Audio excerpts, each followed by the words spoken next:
துளாராசியை எடுத்துக்கொள்வோம். இங்கே மார்ஸ் என்று சொல்லக்கூடிய செவ்வாய் உங்களுக்கு வாக்குஸ்தானாதிபதியாக வந்து அவர் உங்களது 6ஆம் வீட்டை பார்க்கிறார். இப்போ உங்களுடைய 6ஆம் வீடுங்கிறது ருணம், ரோகம், எதிரியை குறிகாட்டுகிறது. என்ன ரொம்ப ஃபர்ஸ்ட் நம்ம கவனமாக இருக்கணும் அப்படின்னா, உங்களுடைய வார்த்தைகள் சில நேரத்தில் உங்களுக்கு எதிரியையோ இல்லை கடனையோ இல்லைன்னா சில நேரங்களில் கொஞ்சம் வம்பு வழக்கு போன்ற விஷயங்களை தூண்டி விடாமல் நீங்கள் பார்த்து கொள்வது புத்திசாலித்தனம்.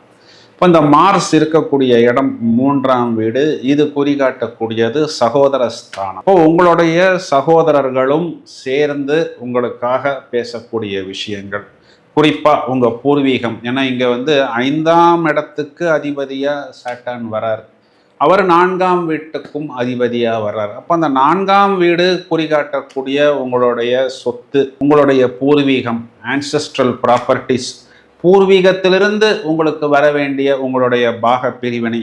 இப்போ நீங்களும் உங்களுடைய சகோதரர்களும் சேர்ந்து இந்த மாதிரி விஷயங்களை நீங்கள் பேசும் பொழுது, ட்ரிகர் பண்ணும் பொழுது, சில நேரத்தில்